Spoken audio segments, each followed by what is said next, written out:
Good morning. My name is Diana Pullman. I'm the Executive Director of PANDAS Network. And on behalf of all the devoted parent volunteers, thank you for attending our humble but concerted and respect-worthy symposium. Thank you very much for coming. Thank you also, distinguished physicians, for coming and working on behalf of our children. I know many of the parents here. You want to clap? I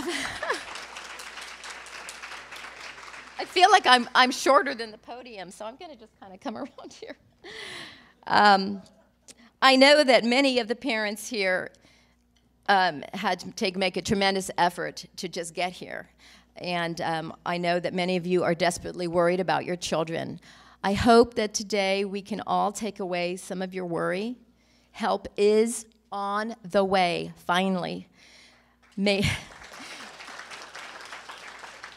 Major medical institutions like Stanford University have begun to acknowledge this debilitating childhood and preventable illness that our Dr. Sue Sweeto from the NIMH identified nearly 20 years ago, just being recognized now. Today you will hear also from sole practitioners who've been bravely fighting off this illness and their unsung heroes as well. 1 in 200 children, it's probably higher, have PANDAS or PANS, and the average onset of age is 4 to 7 years of age. I have struggled with what to share today because there is a sweeping change occurring. Thank God. There is a paradigm shift in the way that we look at mental health issues with our children. But I want you to know, our little kitchen table nonprofit helped start all of this avalanche of change. All of your emails, all of your phone calls, we did it. And I want you to know my son, who suffered terribly for a number of years, is now doing fine, and he will be playing the cello in the afternoon for your enjoyment at lunch break. So lastly, I want to acknowledge 2 very special donors. One is Mr. Al Silver and his beautiful wife, Ellie Silver.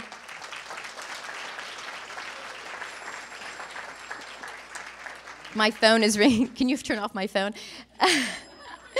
Al has been a generous benefactor to the arts and health in our community and a neighbor of ours for many years. Thank you, Al. And lastly, a family who's not present here is the Wyowitz family. They raised literally thousands of dollars for this event in memory of their son who had an accidental passing away, was not PANDAS related. He passed away 2 months ago. And they wanted to honor the parents in this event. And their son suffered from PANDAS for many years and had a full recovery before he passed away. So they're very grateful for that. All right. And now, nurse practitioner Amy Smith is going to do some introduction. Hello. Of course, I just want to take a very brief second, and welcome all of us here today. And I want to acknowledge the list of our generous sponsor donors for this event: Quest Diagnostics, BioResource, Walgreens Home Infusion, Neuroscience, Lee Silsby Compounding Pharmacy, and Harrison, Tremblador, Hungerford, and Johnson. I want to just really have us appreciate them very much for their generous support of this. And now I would like to take a moment and introduce our next speaker, our first speaker, who happens to be my son, Lance. Many of you have seen him speak before if you were at our event 2 years ago, almost to the day. And many of you just know about Lance. I blog about him. We blog together about our children. And his journey has been a very public one. He was the first patient I ever diagnosed and treated with PANDAS. And that was in 2009. And I can tell you that he has had a full recovery from PANDAS. And he holds out hope, I think, for every single child out there, no matter how long, how far the illness journey has been. I believe that Lance's recovery after many, many years of undiagnosed illness and then many years of treatment just really shines like a beacon for all of your children. So with that, Lance, come on up.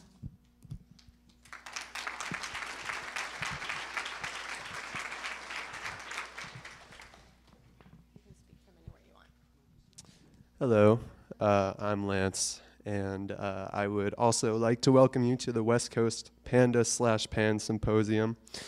I am 18, I'm still in high school, unfortunately, and I actually opened last time 2 years ago to the weekend or something like that at the same place, and I didn't really talk about anything in particular, wasn't very focused, it was just sort of general PANDAS and not necessarily just my story on it, but my thoughts on it. And I don't know, I feel like I'm more or less qualified to give general thoughts on it. I've had a lot of experience on it. I've heard way too much about it, as I think most PANDAS kids have. And anyway, I think I'm going to follow that same format again. You know, if you guys were just strangers that I was going to talk about PANDAS with, because that's what I used to do on a daily basis. I think the first thing I would try to do would be to describe my symptoms of it. And frankly, that's too difficult to do in front of a couple hundred people. I've done it so many times. I've had 8 years more of trying to describe my symptoms to my family, 30-something providers, my mom said, educators, anyone, and to this day, I just can't describe how it feels to have PANDAS, you know? Like, for me, what you hear people say is there's the sort of psychiatric side, then there's the motor tic side. I always erred more on the motor tic side, but I don't want to generalize too much. But I could never describe it, and I think that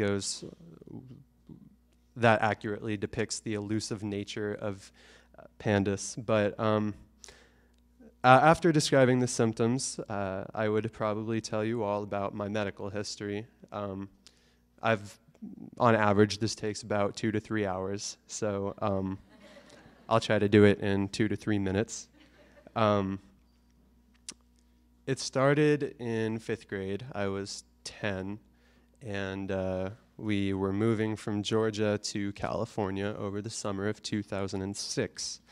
And I just started getting these really weird, obviously indescribable motor tics,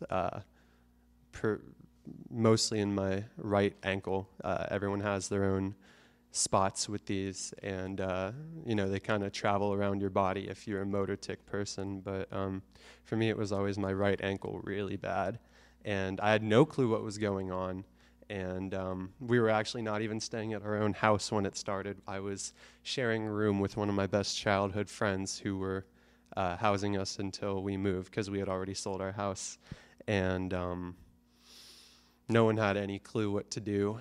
It was not a fun time, and it would be all day and then all night, and never, ever, ever a break, because you never get a break from it, no matter who you are, when it's bad. And so for the next 2 weeks, my mom and I drove to California from Georgia, which was about 2,500 miles in 2 weeks, with a little bit of sightseeing, but obviously we had no clue what was going on, and nothing made it any better. It was what should have been great weeks of touring the country and changing our lives. It was 2 agonizing weeks of wanting it to stop and get to my new house, where it's not like anything was going to change. But in 5th grade, or 6th grade, my bad, when we got to California, that was the first time I had ever dealt with it in school. And for me, it wasn't as bad at school as it would be at night, because it always got worse at night. But it was a huge distraction. And my parents actually changed my school because they thought it was just the stress of going to a school I wasn't totally in love with. I mean, in honesty, it was a terrible school, but and changing it was actually one of the best decisions of our lives anyway. But you know, it was a whole lot more than bottled up stress about my school. That was when we heard of Tourette's, and Tourette's is sort of not doing. It didn't do me very good because, well, the pros of Tourette's is that you can label yourself as something. 5 minutes. Okay, thank you. With Tourette's, you can like label yourself as something, but there's no way to treat Tourette's. I think I'm going a little too slow. But also in 6th grade, you know, for whatever reason with PANDAS symptoms, it goes up and down and up and down. And, you know, they were giving me psych meds because they thought I was like, they labeled me as pretty much any kind of mental illness. So I was like treated for Asperger's, and meanwhile I was taking like tons of antidepressants that didn't do anything. So in 8th grade, I was finally diagnosed with PANDAS and actually celiac disease too. And that's its own beast. But I went off gluten and started with some antibiotics and anti-inflammatories, and they started making me feel much better. Not to mention I lost like 20 pounds in the first week. And I started feeling better. I stopped having to ever miss a single day of school. I never had to miss that much school, for which I am so lucky. But I started feeling much better. Yeah, that kind of brings me to just how I never had to miss school. And for me, no matter how bad I ever thought it was, like as you all know, there's so many people who have to miss school just as a whole because of how bad it is, and that wasn't me, so I'm very lucky for that. And next year I will be going to USC, and I will be leaving the house, and it's not even a thought, or it's not like a thought. It's not a thought or worry for me, and it's been a while since it would have been. But you know, you can talk about the money, you can talk about how complicated PANDAS is, but in talking about how complicated it is, you have to talk about all the different dynamics, because people respond to different things, and people have different symptoms that are described differently, and people with different abilities treat PANDAS differently, and there is no proven right way yet. And that's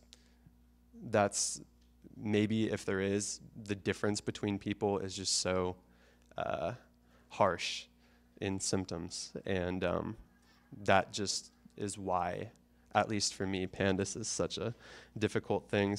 But I like to talk about what we learn in the future. You know, for me, PANDAS has in a lot of ways been the story of my life, even though I'm on the end of it now. And even though obviously I wish I never had it, it's like the amount of growing and learning I did from it is definitely something I couldn't have done otherwise. And even though I hope no one would wish it upon me, I think anyone could wish upon me the amount of growth and learning I've had from it. And as for the future, it's being treated successfully more and more. And of all the major difficulties there are in the PANDAS world, the awareness is the best it's ever been. I know I'm the best it's ever been. I'm the best I've ever been. And I hope your kids are the best they've ever been, because let's be honest, we're here because some of your kids won't let you touch them, and they won't go to school, and they might not even approve of you being here. They might not understand it. My mom couldn't give me IVIG for a year while she was giving other kids IVIG because of money and weird complications like that. And we had to do a fundraiser, which was horrible for me. That was stressful, and I took it as humiliation. The point is, everyone has their own take on it. And even if your kids don't understand why you're here, if they did, they would thank you. So I'm going to thank you for them and welcome you. Thank you. Bye. The next person that I would like to bring up is Sarah Jane Allman. Sarah Jane is here from Kentucky, and she has been to every single PANDAS parent meeting, I think, except the Northeast Conference.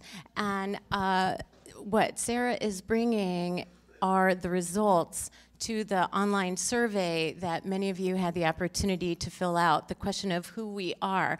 And she's been doing this since the first PANDAS parent meeting in Indiana in 2011. So we've generated a lot of information, not just for us to know who we are, but I'm really hoping that this can be some of the core information we can use to move our advocacy forward. So Sarah, why don't you come on up?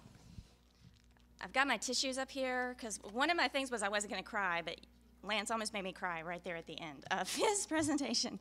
I'm Sarah, and some of you may know I've got a blog also called PANDAS Sucks, if you have seen that blog, and I'm on Facebook like all the time. But the first thing I wanted to do was thank you all for being here today, for filling out the survey. I know not everybody got to fill out the survey. Some people registered a little late after we had closed the survey, but I consider it, and this is my third time doing this, just a privilege to be able to tell your story, because that is what I am doing up here. You shared everything that you've gone through that survey that had 39 questions on it, and it's just such an honor for me to be able to tell your story, and that's on my blog. I say, my story is your story, let's tell the world together, and that's what I'm going to do here today, and tell you who you are, if you don't know, who you are, sitting in this room today. We are in 14 states represented here in this room, and 6 countries are in this room, which is a big deal that we have an international presence in this room. And why are we here? That's a big question. All of us have PANDAS children, and we're here to get help and to network and get support and get the latest research. And the quote was to learn more about PANDAS Network with the providers and parents and get direction for treatments. And that's the big reason that sort of sums up why we are here. And where do we get our information for PANDAS? PANDAS Network. This is the big one, with 71% of people saying that's where they go. We had about half the people surveyed, and I think if we did that, if we had everybody, it would still be the same. Facebook. This could also be the Facebook's anonymous meeting as well. We should have had maybe a breakout on how to get off of Facebook every once in a while, but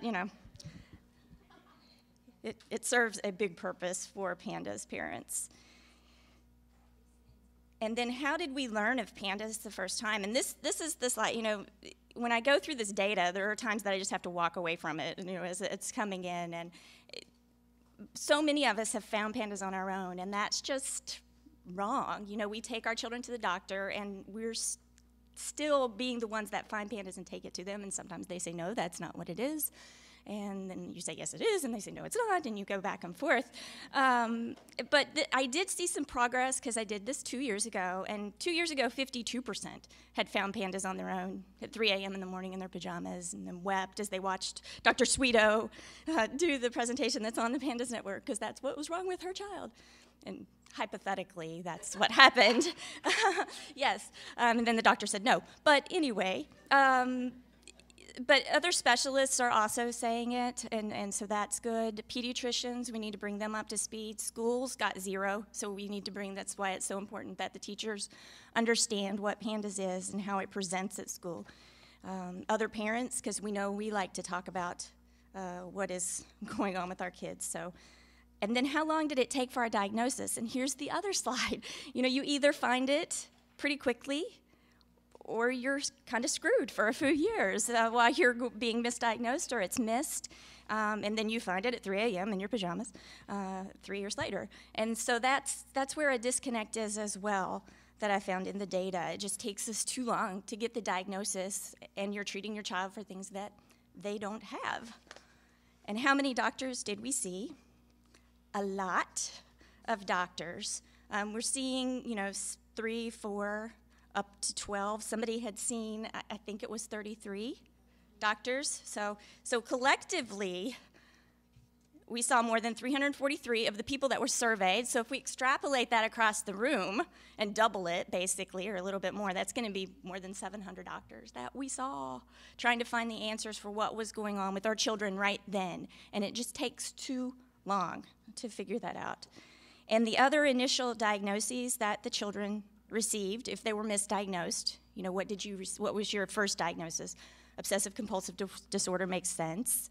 Anxiety, attention deficit disorder, and it goes through the list of what the PANDAS symptoms are. So they kind of pick one, and then that's what they put. Conversion disorder still on there.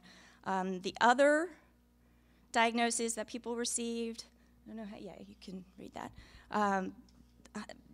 They're just all over the board. The one that, the first time I had to walk away from the data was when I saw the NMDA receptor antibody encephalitis, but the child received no treatment. And I shut the computer down. I was like, okay, I can't do this right now, because that was just ridiculous. OCD not treated. It just, there are just so many different ways that it gets misdiagnosed.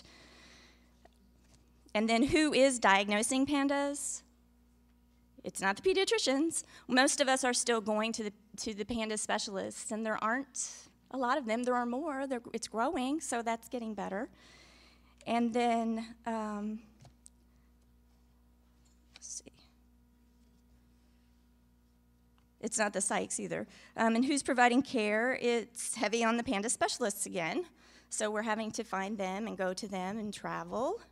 And how far are we traveling? We're traveling as far as we need to, is what one parent said. And I believe, I've said before I would go to the moon if I had to, if I thought it would help my child. And if I could do that, I certainly would. Some people are traveling 5 miles. Some people travel 3,000 miles, and all in between. And we will do whatever and go wherever we need to go. And that's not cheap for us to do all of that traveling and seeing the doctors. So out of pocket, those surveyed spent more than $603,000, so more than $500,000, and that's only half of you. So if we go again and extrapolate that, we've got more than $1 million last year that was spent on our children out of pocket. Insurance does cover some of that, so when you get into IVIG and the prescriptions, it gets, insurance does cover some of it, not always. And it's some people had spent $200, some people had spent $500 or $50,000. So it's all over the board as much as what people are spending too. Most of us in this room have had IVIG. So if you haven't, pretty much turn to the person beside you and ask questions, because they probably have. So 74% of those surveyed had IVIG for their children at least one time. And most of us are using the prophylactic antibiotics on our children as well. And then these are just the other medical services that we're using, the supplements and probiotics, and essential oils are coming up, anti-inflammatories, Advil, the ibuprofen. And a lot of us have done Lyme testing. That's another big trigger in PANDAS, and the genetic testing as well. And we asked a question, have you found other family members with medical issues? And the genetic testing helps us do that. Some people had found genetic mutations, autoimmune issues, in other testing, Epstein-Barr virus, vitamin D deficiencies is a big one, and mycoplasma pneumonia, depression in other family members as well. And then we asked about special diet. Are you giving your child a special diet? And some of us are, some of us aren't. Gluten-free is a big one, which Lance mentioned that one. Most people felt that the special diets they were doing was having a beneficial effect for their child. So you can, again, here, if you have questions about special diets, probably turn to the person, or at least somebody at your table, and somebody probably has some information for you. And then we asked a big, huge monster question that had 22 different PANDAS symptoms. And we asked, what's your top 5? And the top 5 were OCD, anxiety, motor tics, rages, and perfectionism. But the point that I want to make is that all 22 of those symptoms made somebody's top 5. So again, you know, the recipe for a PANDAS child is definitely not the same. Everybody has a different profile. And so that was so important to be able to look at that. And when I got the information, I was like, whoa. And the other top symptoms are listed there. So we have the top 15 symptoms of PANDAS listed there in order of those surveyed. And the eating issues were limited menu, fear of choking, anorexia. So it comes down. So the top 5 were OCD, anxiety, motor tics, rages, perfectionism. And then the other top symptoms are obsessive thinking or inappropriate thoughts, rigid thinking, sleep disturbances, specific compulsions or rituals, vocal tics, personality changes, tantrums, eating issues, ADHD, and defiance. So it's a long list, and again, there were some more, and there are probably some that weren't listed as well. And we asked, what's the condition of your PANDAS child? The self-reporting from the parents was that most of them are moderate or severe. There were a few mild that were in there, but that's, so the self-report was moderate or severe. And then we asked, have you ever downplayed the severity of your PANDAS child's condition? And the answer was yes. You know, some of us have. And why did you do that? And the reason was privacy. Some people said the privacy, my child doesn't want me to talk about it. And you're very vulnerable as a parent to talk about the things that are going on in the 4 walls of your home. It's very scary to put all of that out there. People don't understand what is happening. It's difficult to even talk about it. It's difficult to explain. You're tired of the lectures that people give you about all of the things that you should be trying or doing or changing, or you're doing it wrong and you need to do it this way, and you don't want your child to be labeled, you know, at school. Where PANDAS is seen, we see a lot of it at home. We see a lot of it at school. At home makes sense because they're comfortable with us. And some people were in the remission and recovery. And the social public actually took into account that your child is actually leaving the house. And some of them aren't leaving the house. The school accommodations, some people do have that, an IEP or a 504, some people don't. Have you ever had your parenting skills questioned by others? Raise your hand if that has ever happened to you. Yes, it has. 67%. Somebody said all the time. We've had people accused of Munchausen by proxy. Doctors are doing it. Teachers are doing it. Somebody just said infuriating. Yeah. Have your relationships suffered? Yeah. I mean, we asked a pretty specific question on that, and I didn't go to specifics. I took the general, but yeah, 62% said yes.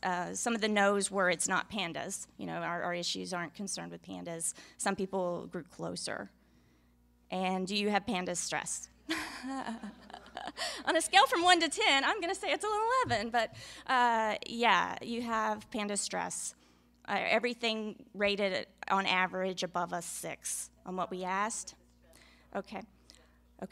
We asked about family life, finances, school, your marriage or your relationship with your significant other, friendships, job, work, your pursuit of happiness. We didn't ask about liberty or life, but the pursuit of happiness is affected here. And actually, that's the most affected. Wow, 8.56.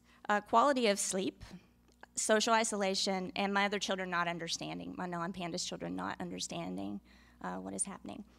And then the last thing I did on that survey of 39 questions that I asked you was I had you fill in a sentence. You know, complete this sentence for me. The worst thing about PANDAS is, and I have all of them, and I'm not going to read all of them. I do have them on the presentation for when it's posted, but I'm going to go through a few of them. The worst thing about PANDAS is that it is stealing my son's childhood and making everything harder for our family. The worst thing about PANDAS is not knowing if and when it is going to go away. And on this next one, I did have a few things I wasn't going to do at this meeting, but I was hoping to have a good hair day. I think it's okay, thank you. So no hair drama. I wasn't gonna cry, which he almost got me with crying. And I wasn't gonna say this word, but the worst thing about pandas is my fucking panda's life. So thank you for the person that put that there, so I get to kind of decompress here at the end and say the F word, which I am not actually saying it. I didn't say it. It wasn't me. I'm just quoting somebody else. So the worst thing about pandas is my fucking panda's life. Twice. My fucking panda's life. Thank you. Hey, yeah, it might be cathartic if you all want to say it. It's fine with me. The worst thing about pandas is fucking panda's life. Exactly. Okay. The worst thing about pandas is not being able to make it better. This isn't a boo-boo that we can kiss and make better. The worst thing about pandas is the lack of understanding and support due to the onset of the initial symptoms. The worst thing about pandas is waiting for the other shoe to drop. And the worst thing about pandas is everything. I think that was the best one to end with because that's why we're all in the room. It's horrible. And I just want to thank everybody again for sharing your story with us and trusting us to retell it in a way that everybody could see it. So thank you. Thanks.